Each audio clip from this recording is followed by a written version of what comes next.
दोस्तों पिछले वीडियो में हमने 4 पैराग्राफ कवर किया था। आज अब हम यहाँ से पढ़ेंगे 5वां paragraph. Early methods of communication over long distance includes drum beats, fire smoke signal and instruments such as rams horn. During the middle age homing pigeons were used to transmit message. Early methods of communication, बहुत पहले जो communication के तरीके थे over long distance, बहुत लंबी दूरी पर, इंक्लूड्स ड्रम बीट्स, उसमें क्या होता है ड्रम बीट्स, ड्रम को बजाया जाता था। फायर स्मोक सिग्नल्स, उसमें क्या होते थे फायर स्मोक सिग्नल्स होते थे, मतलब धुएं को जलाया जाता था ताकि ऊपर धुआं जब उठता था तो उसको वो भी उनके एक तरीके का सिग्नल हुआ करता था कम्युनिकेट करने का। And instruments such as the ram's horn, और कुछ इंस्ट्रूमेंट थे जैसे रैम की एक भेड़ की सींग होती थी जिससे वो बिगुल बजा करके, आवाज़ बजा करके, तुरही जिसे कहते हैं उसको बजा करके जो है वो संकेत करते थे। ड्यूरिंग द मिडिल एज, मध्य युग के दौरान, homing pigeons were used to transmit message. मध्य युगीन के दौरान जो घर के कबूतर रहते थे, कबूतर को घर में पाला जाता था जिससे कि वो क्या करते थे, मैसेज को ट्रांसमिट करते थे, एक जगह से दूसरे जगह तक पहुंचाते थे। With the invention of Morse code by Samuel Finley Breese Morse of the USA in 1837, और मोर्से के इन्वेंशन से, मोर्से कोड के इन्वेंशन से जो कि सैमुअल फाइनली ब्रीच के द्वारा किया गया था, वो Morse of the USA in 1837 में मोर्से कोड के इन्वेंशन के द्वारा telegraphic communication came into existence, और टेलीग्राफिक कम्युनिकेशन अस्तित्व में आया। The American physicist Alexander Graham Bell invented the telephone in 1876। जो अमेरिकन साइंटिस्ट थे अलेक्जेंडर ग्राहम बेल थे, जो उन्होंने क्या किया, इन्वेंटेड द टेलीफोन इन 1876, 1876 में उन्होंने एक टेलीफोन का आविष्कार किया, विच मेड ओरल कम्युनिकेशन, जिससे मौखिक कम्युनिकेशन होते थे, बोल बातचीत करके कम्युनिकेट किए जाते थे, ओवर डिस्टेंस पॉसिबल, जितनी भी दूरी हो, संभव हो उतनी दूरी पर ही। The German scientist Heinrich Rudolf Hertz discovered electromagnetic wave. जो एक जर्मन साइंटिस्ट थे हेनरिच जो थे, उन्होंने क्या किया, इलेक्ट्रोमैग्नेटिक का खोज किया, ये एक तरंगे थी। इन 1887, 1887 में, दस laying the technical foundation for wireless telegraphy. इस प्रकार से क्या किया गया, एक तकनीकी आधार पाया गया कि बिना तार के ही वो हम लोग बातचीत करते हैं, उसमें वायरलेस का प्रयोग नहीं किया जाता था। Markovnikov the Italian inventor was responsible for the invention for radio transmission. जो मार्कोनी थे ये एक इटली के इन्वेंटर थे, आविष्कारक थे, इन्होंने एक बहुत ही रिस्पॉन्सिबल इन्वेंशन किया ऑफ रेडियो ट्रांसमिशन, जिसमें रेडियो ट्रांसमिशन होता था। बाई 1920, 1920 के दौरान several radio station began transmitting, and in 1926 the first radio network the national broadcasting company was formed in the United State. और 1926 के दौरान सबसे पहली रेडियो नेटवर्क जो है नेशनल ब्रॉडकास्टिंग कंपनी के नाम से जाना गया, वाज फॉर्म्ड, इसे बनाया गया इन द यूनाइटेड स्टेट में। आगे देखते हैं।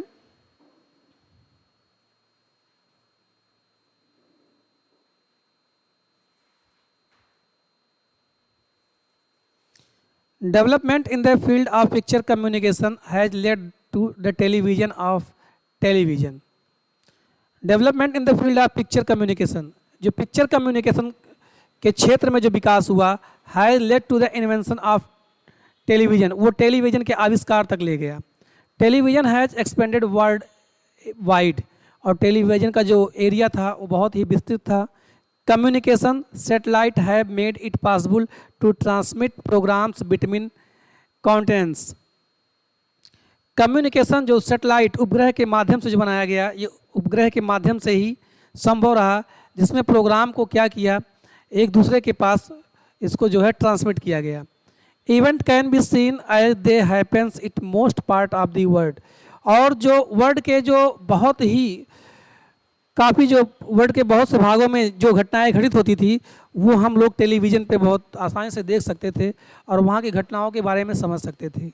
Close circuit television is being used in the bank to identify cheques by the airlines to present flight information and by the doctors to demonstrate surgical operation। और जो close circuit television थे is being use, जिसका प्रयोग किया जा रहा है in the bank to identify cheque. Bank में किया जाता है चेक को आइडेंटिफाई करने के लिए कि चेक सही है या गलत है। बाय द एयरलाइंस, और एयरलाइंस के माध्यम से किया जाता है टू प्रेजेंट फ्लाइट इंफॉर्मेशन, उस फ्लाइट के सूचना के बारे में। एंड बाय द डॉक्टर्स, और डॉक्टर्स भी इसका उपयोग करते हैं टू डेमोन्स्ट्रेट सर्जिकल ऑपरेशन के लिए। The recently developed laser is capable of transmitting a large number of message on a single beam of light.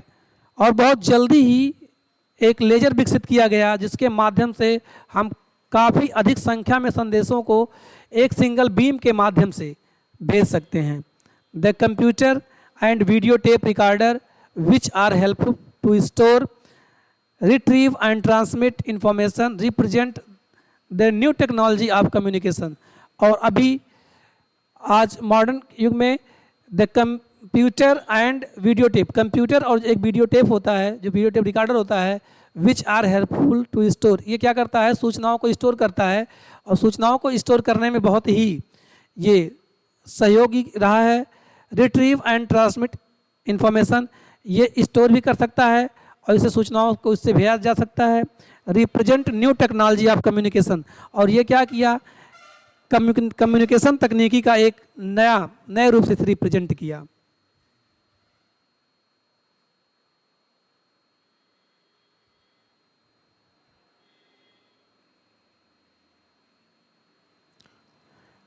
Communication satellites are indeed a boon to the world of communication technology। जो communication satellites हैं, जो संप्रेषण उपग्रह हैं, ये वास्तव में communication technology की दुनिया में वरदान है। Any earth orbiting spacecraft that provides radio, television and facsimile communication between point on the surface of the earth। a communication satellite पृथ्वी का चक्कर काटता हुआ जो एक अंतरिक्ष यान जो रेडियो, टेलीविजन एवं प्रतिमुख संप्रेषण उपलब्ध कराता है, एक प्रकार का संचार उपग्रह है, कम्युनिकेशन सैटेलाइट है। There are passive communication satellite and active communication satellite. इसमें क्या है, दो प्रकार के कम्युनिकेशन हैं। एक निष्क्रिय उपग्रह रेडियो संदेश को, ये संचार उपग्रह है, सक्रिय एवं निष्क्रिय प्रकार के होते हैं। एक पैसिव कम्युनिकेशन जो निष्क्रिय होता है और एक एक्टिव कम्युनिकेशन सैटेलाइट होता है जो सक्रिय कम्युनिकेशन उपग्रह होता है। The passive ones reflect radio signals in much the same way as a mirror reflect it. जो निष्क्रिय उपग्रह होता है ये रेडियो संदेश को वैसे ही परावर्तित करता है जैसे दर्पण रोशनी को परावर्तित करता है। They carry no electronic equipments and no radio antennas. ये क्या करते हैं, ये अपने साथ कोई भी इलेक्ट्रॉनिक यंत्र नहीं ले जाते हैं और ना ही अपने साथ रेडियो तरंगों को, रेडियो एंटीना को भी इसमें इस्तेमाल किया जाता है। The American satellites called Echo first and second launched in 1960s were of this kind. और इको 1 और इको सेकंड इसी प्रकार के दो उपग्रह हैं जो 1960 में भेजे गए थे। इसको अमेरिका में लॉन्च किया गया था। Active satellite receive signals. जो एक्टिव सैटेलाइट होता है उस सिग्नल को रिसीव करता है from transmitting station on the ground and transmit the signal to receiving station on the ground. ये सक्रिय उपग्रह पृथ्वी से संदेशों या सूचना लेने तथा वापस करने का कार्य करता है। The electrical power for reception and transmission is obtained from the solar cells on the satellite. और संदेश प्रेषण एवं ग्रहण करने हेतु आवश्यक ऊर्जा उपग्रह पर उपस्थित ऊर्जा स्रोतों से ही प्राप्त होती है। ये आपका पूरा चैप्टर खत्म हुआ। अगले वीडियो में हम कवर करेंगे क्वेश्चन आंसर। इस वीडियो को कम से कम आप 2 से 3 बार देखिए। ये हिंदी वर्जन इंग्लिश वर्जन दोनों में है, जिससे आप इसको अच्छे से समझ सकते हैं। तो स्टूडेंट्स मिलते हैं अगले वीडियो में। Have a nice day.